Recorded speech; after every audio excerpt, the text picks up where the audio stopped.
ভাই তিনটা উপদেশ মেনে নাও। জীবনে যদি সফল হতে চাও তিনটা উপদেশ মেনে নাও। 1 নম্বর উপদেশ হলো গোপন গুনাহ তুমি বাদ দিয়া দাও। গোপনে কোনো অন্যায় অপরাধ করবা না। গোপনে অন্যায় অপরাধ করার দ্বারা আল্লাহর দুশমন হয়। 1 নম্বর গোপন গুনাহ তুমি বাদ দিয়া দাও। মোবাইল থেকে তুমি দূরে সরে আসো, মোবাইলকে বন্ধু বানাইও না। 2 নম্বর মা বাবার সাথে বেয়াদবি করিও না।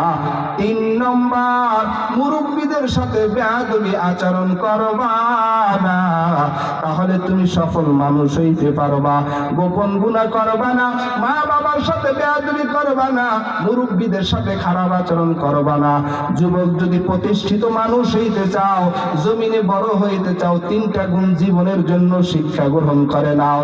এই 3 গুণ যদি অর্জন করতে পারো, জমিনের ভিতরে তুমি ভালো মানুষ হইতে পারবা। আল্লাহ পাক রব্বুল আলামিন বলেন, দুনিয়ার বান্দারা শুনো, এই জমিনে কেউ থাকতে পারবা না, মৃত্যুবরণ করবা। তবে মরবা যে কি নিয়ে কবরে যাইবা? মরণটা কেমন? ইন্নাল আবরারা লাফি নাঈম ওয়া ইন্নাল ফুজ্জারা লাফি জাহিম। জমিনে চলন যদি ভালো হয় মরণ ভালো হবে, আর চলন যদি খারাপ হয় মরণটাও খারাপ হবে। অতএব চলন ভালো করে নাও, মরণটাও ভালো হবে। দুনিয়ার সব মানুষ এই কথা একমত বলে, শেষ ভালো যার সব ভালো তার। আল্লাহ বলেন, শেষ বাক্য যার হবে লা ইলাহা ইল্লাল্লাহ, ওই বান্দা দাখালাল জান্নাহ, জান্নাতের অধিবাসী হয়ে যাবে। আল্লামা জালালউদ্দিন সুয়ুতী রাহমাতুল্লাহ আলাইহি, যিনি জালালাইন শরীফ লিখেছেন, তাফসিরে জালালাইন আলিয়া মাদ্রাসায় পড়ানো হয়, কওমি মাদ্রাসাতেও পড়ানো হয় জালালাইন। আল্লামা জালালউদ্দিন সুয়ুতী রাহমাতুল্লাহ আলাইহি লিখেন, ও দুনিয়ার মানুষ, হজের কাফেলা হজে যাওয়ার জন্য রওনা। এমন সময় ওই কাফেলার একজন বান্দা দুনিয়ার থেকে বিদায় নিয়েছেন, ইন্তেকাল হয়ে গেছেন।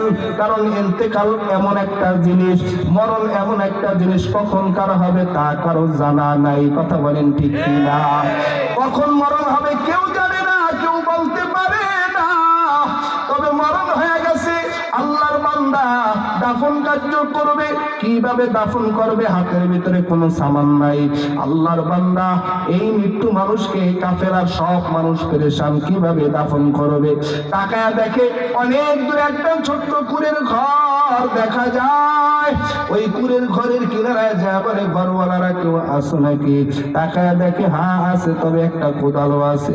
আল্লাহর বান্দারা, হাজের কাফেলারা, বাইতুল্লাহর মুসাফিরেরা ওই বাড়ির থেকে কোদাল চেয়েছেন। বলে, আমি কোদাল দিতে পারি শর্ত। কোদালের মালিক বলেন, কোদাল দিতে পারি শর্ত, তুমি আমার এখান থেকে কোদাল নিয়ে যাবা, আবার যথাসময় তোমাদের কাজ সেরে কোদালটা আমার জায়গায় এনে দিবা। শর্ত নিয়ে কোদাল নিয়ে চলে গেলেন, দাফন কার্য করলেন, কবরের ভিতরে দাফন করলেন বাইতুল্লাহর মুসাফির। আল্লামা জালালউদ্দিন সুয়ুতী রাহমাতুল্লাহ আলাইহি লিখেন, এ দুনিয়ার মানুষ, ভালো করে শুনে নাও। আল্লাহর বান্দাকে যখন কবরে দাফন করলেন, ভুল ক্রমে কোদালটাও কবরের ভিতরে রেখে দাফন করলেন। যখন কোদাল তালাশ করতেছে, কোদাল পায় না, তারা চিন্তা করলেন, মাটির কাজের জন্য কোদাল যে কবরের ভিতরে নেওয়া হয় সেটা আর বের করা হয় নাই।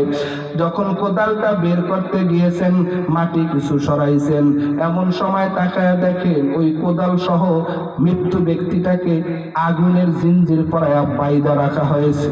এই অবস্থা দেখিয়া হজের কাফেলার লোকেরা দৌড় ভয় মাটি দাফন করিয়া তারা পিছনের দিকে চলে আসছে। মাটি দাফন করে যখন পিছনের দিকে চলে আসছে, এমন সময় সব মানুষ সিদ্ধান্ত করলো, এখন কোদালওয়ালাকে তো একটা বুঝ দিতে হবে, চলো এই কোদালের যা মূল্য আছে তার 4 গুণ মূল্য বাড়ায়া তারপরে কোদালওয়ালাকে দিয়ে আসি। 4 গুণ মূল্য বাড়ায়া কোদালওয়ালাকে যখন দিয়ে আসছেন, আল্লাহর বান্দারা হজের কাজ শেষ করেছেন। এরপরে আবার তিনি যখন বাড়িতে গেলেন, হজের মুসাফির, বাইতুল্লাহর মুসাফিররা যার যার বাড়ির ভিতরে গেলেন, সবাই একত্রিত হলেন। কাফেলাবদ্ধ হয়ে এত লোক গিয়েছিলাম আমাদের থেকে, কাফেলার একজন লোক দুনিয়া থেকে বিদায় নিয়েছে। দেখি তিনি কোন আমল করেছেন, তার কবরে আগুনের জিঞ্জির কেন দেখলাম, আগুনের রশি দিয়ে কেন তাকে বাইদা রাখা হয়েছে, ঘর থেকে একটু খবর নেই। হাজী সাহেবরা ওই ঘরের কিনারায় যে ডাক দিয়েছেন, ঘরওয়ালারা তোমরা কি কেউ আসো? ডাক দেওয়ার সাথে সাথে ওই মুসাফির মৃত্যু ব্যক্তির স্ত্রী বের হয়ে আসছে। মৃত্যু ব্যক্তির স্ত্রীকে জিজ্ঞেস করা হলো, আপনার স্বামী এমন কি আমল করেছে যে আমলের কারণে কবরের ভিতরে আগুনের জিনজিন পড়ানো হয়েছে? মা মৃত্যু ব্যক্তির স্ত্রী দেখে বলে, কত বলেছিলাম অন্যের হক নষ্ট করবে না। সে তার ব্যবসায়ী পার্টনারের সম্পদ আত্মসাৎ করেছে, তার ব্যবসায়ী পার্টনারকে হত্যা করছে। তার ব্যবসায়ী পার্টনারকে হত্যা করিয়া সে তার মাল ও সম্পদ আত্মসাৎ করিয়া হজে যাইতে রওনা করছে, মক্কা মদিনা যাইবে। কার কবরে আগুন আসবে না কার কবরে আগুন আসবে? সে মানুষের সম্পদ অন্যায়ভাবে আত্মসাৎ করছে, যার কারণে আমার মন বলে আল্লাহ তার কবরে আগুনের জিঞ্জির পরায় রেখেছে। অন্যের সম্পদ যদি তুমি নিজে নিয়ে নাও, তাহলে তোমার কবরের ভিতরে ভাবে আগুনের জিঞ্জির পরানো হবে। এমন একজন বুজুর্গ আলেম ইমাম বাইহাকি রাহমাতুল্লাহ আলাইহি কিতাবের ভিতরে লেখেন, এরকমই হজের একজন কাফেলা বদ্ধ হয়ে যায়, কবরে দাফন করেছেন মৃত্যু ব্যক্তি, বাড়ির ভিতরে খবর না হয়েছে কি আমল করেছেন। কবরের ভিতরে সাপ, যেখানে নামায় সেখানেই কবরের ভিতরে সাপ চলে আসে, যেখানে নামায় সেখানেই কবরের ভিতরে সাপ চলে আসে। বলে কবরের ভিতরে সাপ আসবে না কেন? সে তো একজন অপরাধী, কাঁচামাল বিক্রি করত। এই কাঁচামাল বিক্রি করতে গাইয়া দেখা গেল সে আনত বেশি, দিত কম, পানি মিশায়া দিত, এভাবে মানুষকে ঠগাইতো, ব্যবসা করত ভেজাল দিয়া, ভেজাল ব্যবসা। যেই ভেজাল ব্যবসা করার কারণে কবরের ভিতরে সাপ দেখা যায়। আজকে অনেক মানুষ আছে কবরের আযাব বিশ্বাস করে না, মরণ বিশ্বাস করে না। তবে যুবক ভাই, বৃদ্ধ বাবারা, মরণ লাগবে, মরণ থেকে কেউ পলায়ন করতে পারবে না। আল্লামা ইমাম গাজ্জালী রাহমাতুল্লাহ আলাইহি কিতাবের ভিতরে লেখেন, বাদশা স্বপ্নের ভিতরে তাকায় তাকায় দেখতেছেন একটা সাপ তাকে ধাওয়া করতেছেন। সাপ ধাওয়া করে তিনি দৌড়ায় গাছের উপরে উঠলেন। বাঘ ধাওয়া করতেছেন, বাঘের আক্রমণ থেকে বাঁচার জন্য গাছে উঠলেন। বাঘ গাছে উঠতে পারে না। আল্লাহর বান্দা ঘুমের ভিতরে স্বপ্ন দেখেন, একটা কালা ইঁদুর আর একটা সাদা ইঁদুর তার গাছের গোড়াটা কটকট কটকট করে কাটতেছে।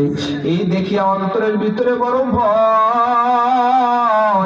ভয় নিয়ে যখন বাদশা তার রাজ দরবারে সবাইকে বললেন, কেউ এই স্বপ্নের ব্যাখ্যা করতে পারে না।